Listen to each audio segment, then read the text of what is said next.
Hello, I'm Kevin Church, and this month for July 2020, our Songwriter of the Month is Ben Somewhere. How's it going, Ben? I'm doing good, Kevin. How are you doing today? Good, buddy. Yeah. Glad to have you here. Yeah. So we're going to ask you a few questions, get to know you. Okay. And then you can tell us more about what you're up to. So, did you come from a musical family? Yeah, you could say so. My father played clarinet in high school, college, and he was someone that always had. He was a vinyl collector, lots of records, CDs. So music was always around. As I was growing up, some of my earliest memories involved music. But as far as people continuing to play as I was growing up, I didn't really have anyone around that was playing. So wouldn't say a musical family, but musical parent maybe. But something in your blood a little bit that got you in tune with it. Yeah, definitely. Like those influences, a lot of those records, that my father had laying there. I remember being, 4 or 5 years old and being able to put a record on the turntable. So, yeah. Those times have changed, haven't they? Oh, yeah.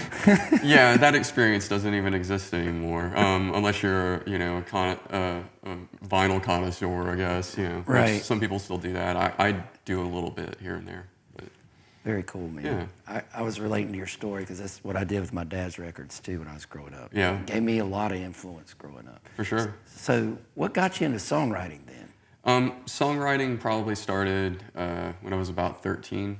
I really started with poetry, writing that kind of just because of like English classes in junior high. Sure. And that was a start for me. And then punk rock happened at like 13, 14, and then a couple of friends were starting a band or had already started one. They were looking for a singer, and I remember my friends. There's a go-kart track. They were having a little get together, and the band was playing, and they didn't have anyone to sing, and I got up and sang a song by Operation Ivy, and they were like, "Oh, well, he's a singer now," and so after that, I started writing for the band. So it was like punk rock, so a lot of politically charged stuff, a lot of just angry teenage stuff. That's wild. At 13, you're writing political commentary. Yeah. Punk was all about that kind of stuff. Needless to say, some of it was kind of a little misinformed. But that was a start. I didn't really start writing music. So the music part, I was just a singer. So I didn't really start writing the music until I was about 17. Is whenever I decided to pick up the bass guitar. Once I picked up the bass, I think and then I started writing full songs because I could write a few notes and then actually write lyrics to that. So then I could start writing my own songs. That's really cool. So yeah, as a writer, then are you more into riffs and then versus lyrics first, or? Yeah, definitely. I might have like a few lines written of poetry or a song idea, like subject I want to write about. And even whenever I was just a singer, I would approach my guitar player, and he'd have a bunch of riffs, and I'd be like, I want that one, and then let's build this song together.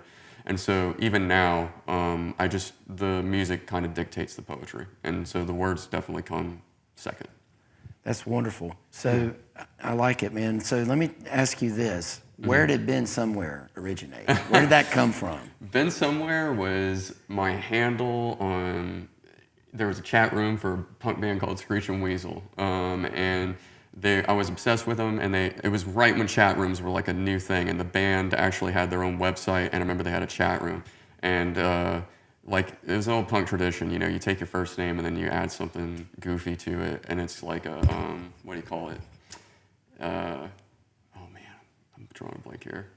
For the right word it's pun. It's just a pun, So Ben Somewhere, because I knew back then that my last name was just too hard to pronounce for people. So even then, it kind of just stuck. I started once I became a solo artist. I was like, I don't want to use my last name. Robleski it's Polish. You could spell it out. It's hard to pronounce for people, and I wanted something that people could connect with easily and remember. So, right. I like it, man. It's funny. When I first heard it, yeah, I was like, now that's good. Well, at least it's it's good. For a 13, 14-year-old, it wasn't like I'm trying to think of one that would be more common screen name for a 13-year-old guy, probably a little bit more, something with 69 in the title or something like that, or 420 maybe. I don't know. Yeah, you did good. Yeah, I did all right. It's a very timeless name, Ben. You got it. So, as a left-handed musician, Yeah. tell me who your influences are. Like, who do you look up to? Well, I would say, of course, Jimi Hendrix was one of those times that I put vinyl on the turntable was probably Jimi first, because my dad was a fan. So he was one of the first left-handed players that I connected with, and I would say he's pretty big. And then Kurt Cobain, definitely, I give him some credit as far as I was a big Nirvana fan Right. as a teenager, just like everyone was. But, kind of ushering in the whole punk movement that came, in the wake of what they did. So I would call him an influence. And, it's funny, right now I'm really drawing a blank on anyone else. Trying to think of anyone else that's like been a big influence as far as Southpaws go. Really aren't too many. Right. Usually, if it's someone local, I'll know right off the bat. I'm like, oh yeah, we're both left-handed people. I can pick up your instrument and actually play it. That's always That's great. It's always a bonus. Yeah. It's always nice too to be able to say, no, I can't touch my. Whenever your drunk friend walks up in the bar and wants to play your guitar, you're like, you're not gonna be able to. So it's protected. That's good. So That's a good ploy on your part too. Protects your instrument. it does. So when you write a song, do you write about the past more, future, or do you stick with the present? I really try to stay grounded in the present, but it does depend on the technique I'm using at the time. If I'm playing acoustic, it's probably more heavily influenced by the past as far as the nostalgia aspect goes. Just that method of playing, I'm really gonna gravitate towards, as I'm writing, I'm thinking about the folk artists, I'm thinking about Delta Blues guys, I'm thinking about where the music came from. With punk, it's definitely in the present and the future. If I'm writing on the electric, it's much more about what's getting out what's on my mind at that time. So, and sharing that. So it's more about being connected with the process of my own life, I think, if you really get into that. Yeah. And like I've told you, I believe that you're exactly right. In your posts on Facebook and things I've seen, and your delivery and your songs, you're in the moment, and that's really cool. Yeah, try to. It's like got to get it out. Yeah, and I think right now this is a time, with everything going on in the world, that we have a duty as artists to reflect on what's going on and what our take is on things. And although I don't think we have a duty to necessarily be vocal messengers of what's happening around us, I don't think that we have a duty in that respect nowadays as musicians, because it doesn't take a folk artist coming out and saying these things for people to understand what's going on. Sure. But I do think that we have a duty to see what's going on in the world and translate that for people who might not have a voice, or who might not be able to really arrange the thoughts themselves. Give them an opportunity to understand what's happening, maybe, or a new perspective. So, yeah. I like that because there's so many perspectives coming at us, but it's one-sided or two-sided. There's no middle ground Yeah. being taught out there. Well, that's, And a lot of people think that way. well, that's It's so wild, That's the thing. Whenever you say middle ground, I whenever we were talking earlier, I didn't mention it, but I am a Buddhist, and I think that really doesn't control, but it informs what I write about and what I play, and how I approach life. And a primary piece of teaching in the Buddha was the middle way, which is about finding middle ground, both within your individual life and then in the life around you, and not allowing extremes to dictate our behavior. And so for me, that is something that's missing in the world right now, and it's a valuable thing that I think we could all it's something that we could all value, get some value from. So I agree with you. Yeah. That's wonderful. So when you write a song, last question. Yeah. Other than what song we're playing, but here we go. Sure. When you write a song, are you more of a painter or a sculptor? Definitely a sculptor.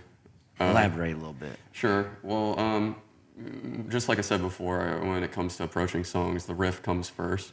In my mind, when you build a riff, it is like sculpting something. There's structure to it. The structure is what ends up defining everything else around it. So although whenever I write lyrics, I do feel more like a painter with my words, that sculpture is what's going to dictate everything that comes around it. So just like a sculpture, you could build it, and then at the end, you might apply paint to it. My songs definitely are based on that structure. I think for me, it allows me to stay grounded in my performance, and also to I'll leave it to the more creative players to be the painters. I'm not much of a lead guy. I'm more of a just straightforward type of player. With my words, that's a different story. Right. Yeah. Well, we're looking forward to hearing some of your words and your sculpting. Yeah. What song are we doing today? We're gonna play Broken Promised Land. Yeah. Well, Karen Egan's going to play with us today, man. It's going to be a lot of fun. Awesome. I'm looking forward to it. Awesome, man. Yeah. Thank you. Been somewhere, everybody. Yep. All right. Cool. Cool. And we'll just sit here.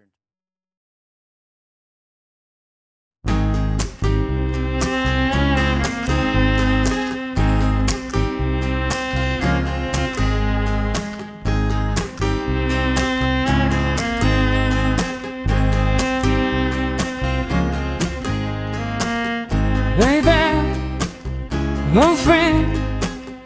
Been a long time, good to see you again. I've been watching your life from afar, and I know times are getting hard. Got a kid now, got bills to pay. Sometimes it's a struggle just to get through the day. Been there before too, not be there again. Time and distance separate us, but you're still my friend. Alright.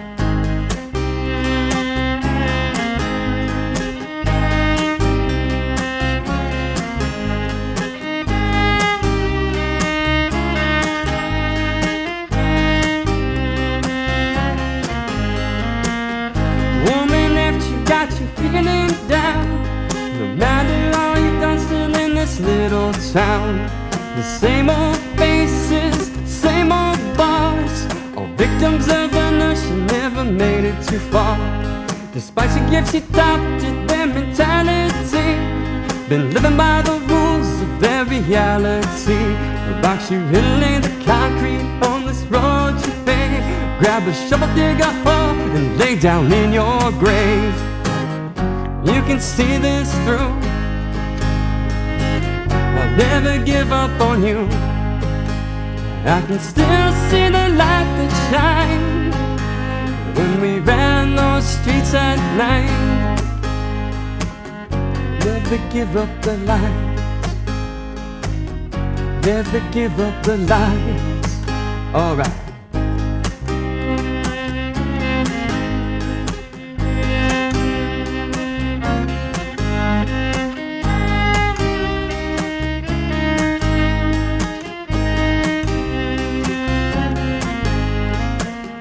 Hey there, old friend.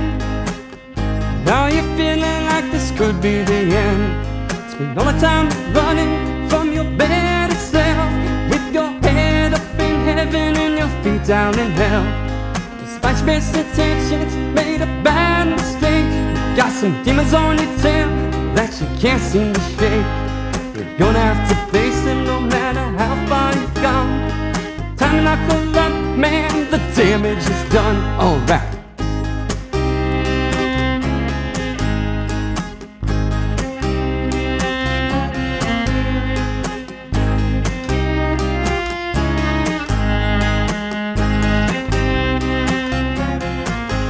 Been searching your whole life for some kind of truth, something honest and pure to help you see it through. Always looking outside, never looking within. The booze and pills and smoke and nasty medicine. Your rock bottom eludes you, hit that bottom drown. Wake up with a new cancer in the same old town. Dreams are always elusive, never quite in hand. You try to keep your head up in broken promised land. You can see this through. I'll never give up on you. I can still see the light that shines when we ran those streets at night. Never give up the lights. Never give up the lights. Never give up the lights. Never give up the lights. All right.